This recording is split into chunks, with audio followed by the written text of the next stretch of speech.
Y el avance en el trabajo conjunto de la Argentina con el Reino Unido en la identificación de los soldados enterrados en Darwin realmente fue en avance y fue con viaje de los familiares muy emocionantes a Darwin a tratar de rendirles homenajes. Fueron identificados 110 soldados en un trabajo que estuvieron realizando y todos los 2 de abril los argentinos nos sentimos un poco recordando a todos aquellos caídos en la guerra de Malvinas. Déjenme recordar un poema de Borges, unas líneas, nomás dice: había estudiado castellano para leer El Quijote.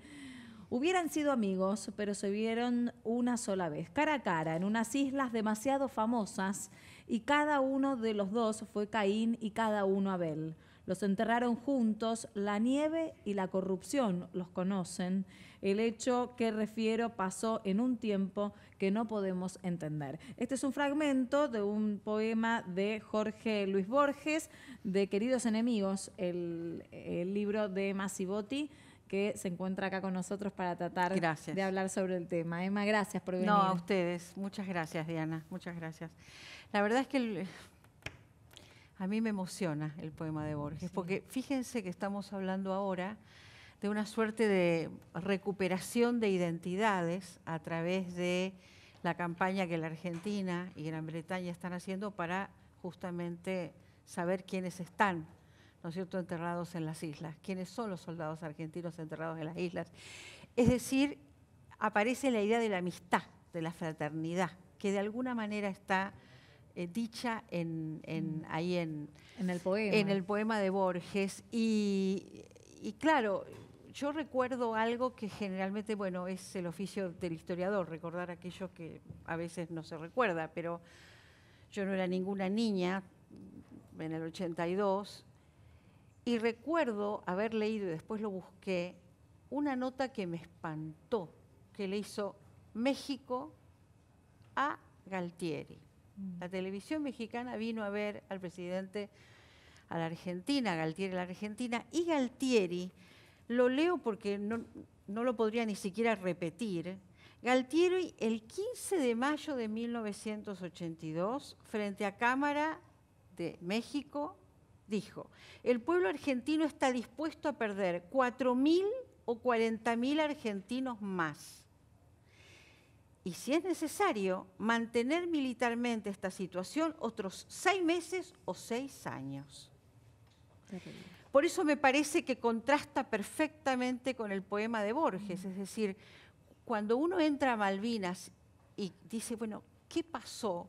Y encuentra en la frase de Borges algo que nos interpreta a todos, en un tiempo que no sabemos entender. La pregunta es, ¿qué nos pasó? Porque la verdad es que es esa. ¿Qué nos pasó como sociedad para llegar del 31 de marzo, ¿no es cierto?, esa represión en la Plaza de Mayo, al desemboque de ese 2 de abril festivo, con un dato también lacerante. Mientras la guerra avanzaba en las islas, en las ciudades de la Argentina se vivía un clima de fiesta, totalmente divorciado un escenario de otro, claro. Digo, porque la guerra avanzaba en el sur, pero la percepción del enemigo, con todas las fobias que eso significa, xenofobia, sangrofobia, avanzaba en las ciudades argentinas, pero el enemigo no estaba en las ciudades argentinas, estaba en el sur, y los que combatían estaban también en el sur. Digo, esa disociación claro, hay algo que siempre me resultó muy complicado de entender. Bueno, también una cuestión de edad, ¿no? Pero si uno visita Ushuaia, se encuentra con que la relación entre ellos y los kelpers a nosotros nos suena a traición, para ellos es fluida de toda la vida. Totalmente de acuerdo. El clima isleño, y vas caminando por las calles de Ushuaia y escuchás a alguien hablando inglés con un acento raro y preguntas, che, ¿este dónde será? Es kelper, boludo. ¿Cómo un kelper acá? ¿La policía lo sabe? Y no, están como sin ningún problema. Y claro, uno empieza a repasar y se encuentra, bueno, el primer presidente hijo de inmigrante de la Argentina era Carlos Pellegrini Bevans. Después empezás a avanzar y te contás, si hay un hospital británico, es que había una colectividad enorme que lo financiaba. Agarrás la ruta 7 y te encontrás con todos pueblos con nombre inglés o ¿Qué británico. tan fluida fue la relación entre argentinos e ingleses? Es una muy buena pregunta. A excepción de la Guerra de Malvinas Y el bloqueo del puerto. En realidad, la relación empieza con Rivadavia, y uno puede decir, Rivadavia, qué horror, ¿no? Porque generalmente en la historiografía argentina lo maldicieron mucho. Pero la verdad es que Rivadavia inicia una relación de perfecta amistad, así se llamaba en la época, las líneas del siglo XIX, que va a durar más de 100 años. La refrendaron todos, y por eso es que lo menciono a Rivadavia. La refrendó Rivadavia, que firmó el tratado, Rosas después del bloqueo en el 49, se apura a firmar de nuevo el tratado de esa feliz amistad, perfecta amistad, como decían ellos, con Gran Bretaña, y no reclama las Malvinas. De hecho, su exilio fue en Southampton. O sea, en Gran Bretaña. Digo, no reclama las Malvinas. Cuando se cumplen los 25 años, los 100 años, en el 25, viene el príncipe de Gales a la Argentina. 1925. Primera visita del príncipe de Gales porque esta relación seguía en pie. Aún así, el gobierno argentino de la época, al año siguiente, hace una declaración un poquito más dura, ¿no? Un poquito más dura sobre la ocupación, la frase genial, ocupación indebida. Claro. Pero estábamos siempre dentro del terreno diplomático, en donde las cuestiones se discutían en una mesa de negocios, que por supuesto no avanzaba. Y esto siguió con Perón. Con Perón también hubo un clima distendido de negociación. De diplomacia. Diplomático, donde lo militar, el escenario bélico no figuraba, pero en la cabeza de nadie. Es decir, el escenario bélico empieza a armarse en los años 60.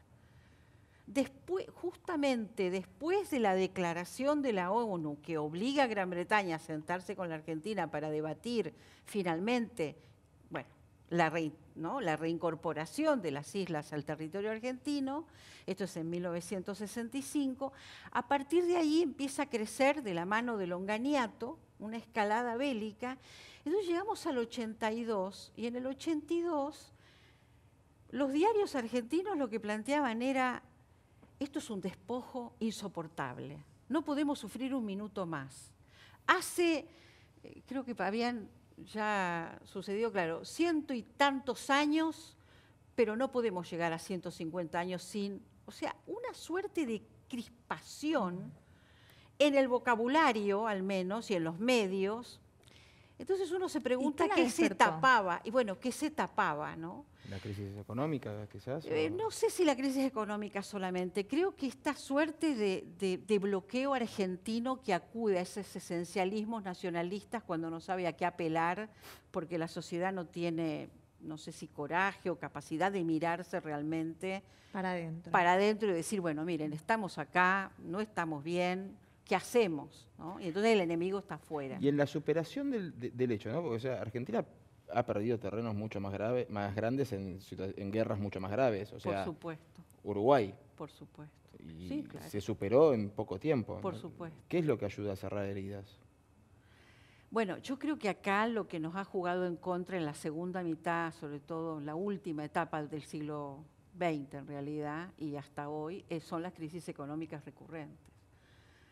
Esto tampoco es una novedad, digamos. No. La Argentina podía abrazarse a sus adversarios en situaciones de crecimiento económico. La Argentina pudo incorporar a personas que venían de todos los rincones del mundo, de todos, porque tenía evidentemente que ofrecer. Y las personas querían asimilarse, querían, y lo decían así, al menos para 1900, 1910, queremos hablar argentino. Nosotros en casa vamos a hablar argentino, ¿no?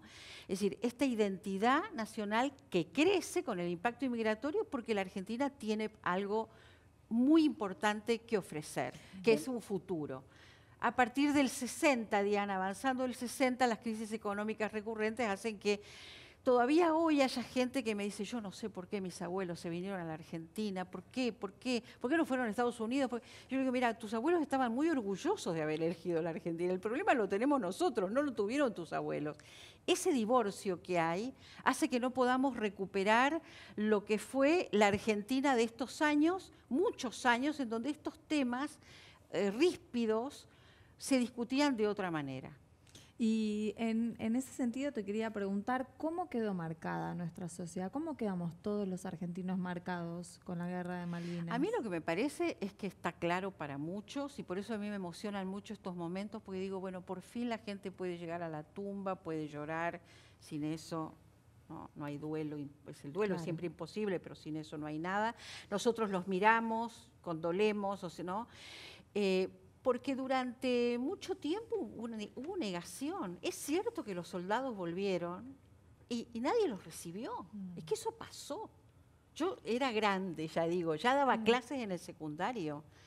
A mí me daba mucha pena. La sociedad no los reconocía. Es que la sociedad en realidad es una abstracción. Entonces, quienes los tenían que reconocer, que eran los de noche, de madrugada, las autoridades, claro, que de la época, del momento, no fueron capaces de armar un homenaje espontáneo, sencillo, porque claro, tenían la culpa de haber mandado a los soldados sin recursos prácticamente al sur.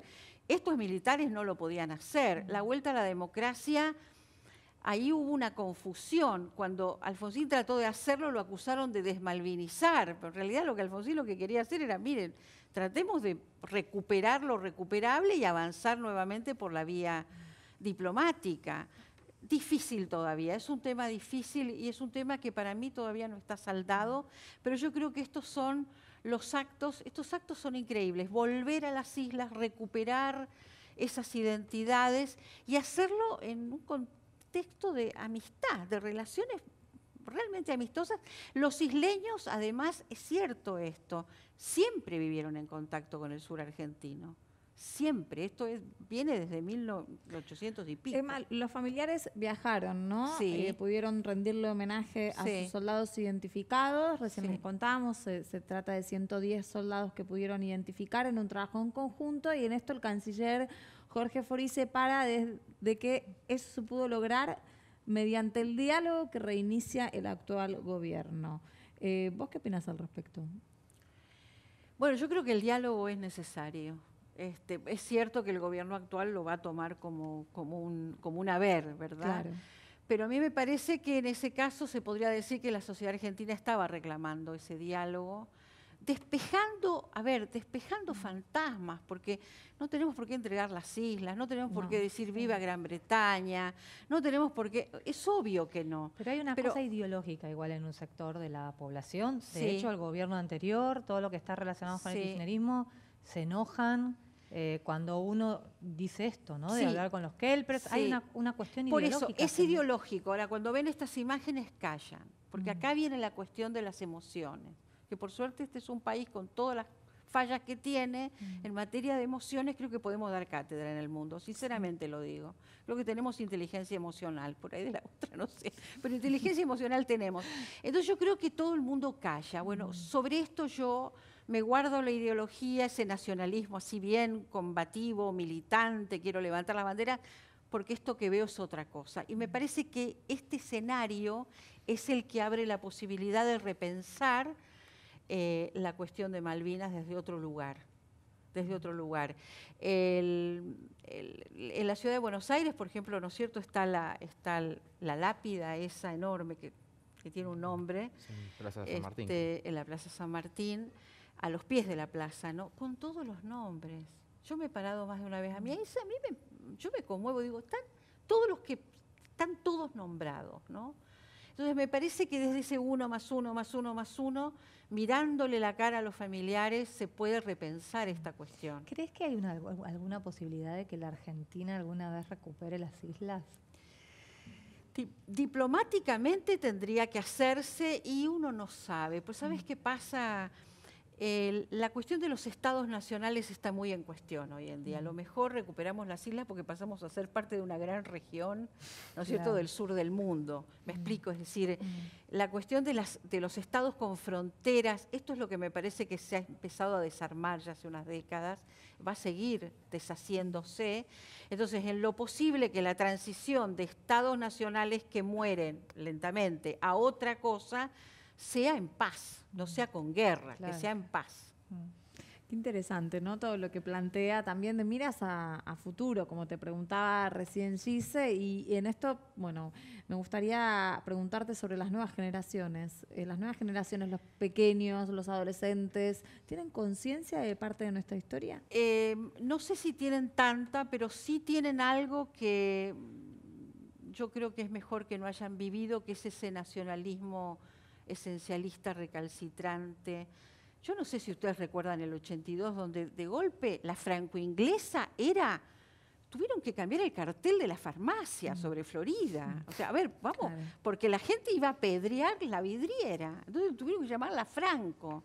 Tenía casi 100 años esa farmacia en esa esquina. Claro. Digo, pasó algo absurdo. Porque yo decía... Encontramos con quién enojarnos. Sí, pero yo discutí y les decía, ustedes a los Beatles ya no más entonces, los Rolling nunca más. Claro. ¿A dónde van? Pero los chicos lo ven como algo lejano, porque por ejemplo, yo nací en el 82, por lo cual 40 años para atrás es la Segunda Guerra Mundial. Para mí es algo en blanco y negro. Por supuesto. Yo me pregunto si los chicos de hoy ven la Guerra de Malvinas como algo demasiado lejano. No sé si muy lejano, pero lo ven como lejano, pero de todas maneras tienen el testimonio vivo. Claro. Lo que ya no tienen es esa locura de ese nacionalismo enceguecido que no explica nada, digamos. Creo que ese sentimiento, que es una mala hierba, ¿no es cierto? Cuando crece, creo que ese sentimiento ha desaparecido, me parece. Bueno, arrancamos leyéndoles un pedacito del poema de Borges y me quedo también para cerrar repitiendo una de las frases que dice: los enterraron juntos, la nieve y la corrupción lo conocen. Bueno, se los recomiendo. Queridos enemigos, el libro de Massimotti, que lo publicaste hace muchos años. Hace muchos años, pero bueno, sí, queda vigente. Gracias por venir. Gracias a ustedes. Bueno, nosotros nos reencontramos mañana, feriado, estaremos aquí en vivo compartiendo todo el análisis y la información a las 11 en Hoy Nos Toca la Noche. Pero recuerden, a las 20:30 los espero con las noticias.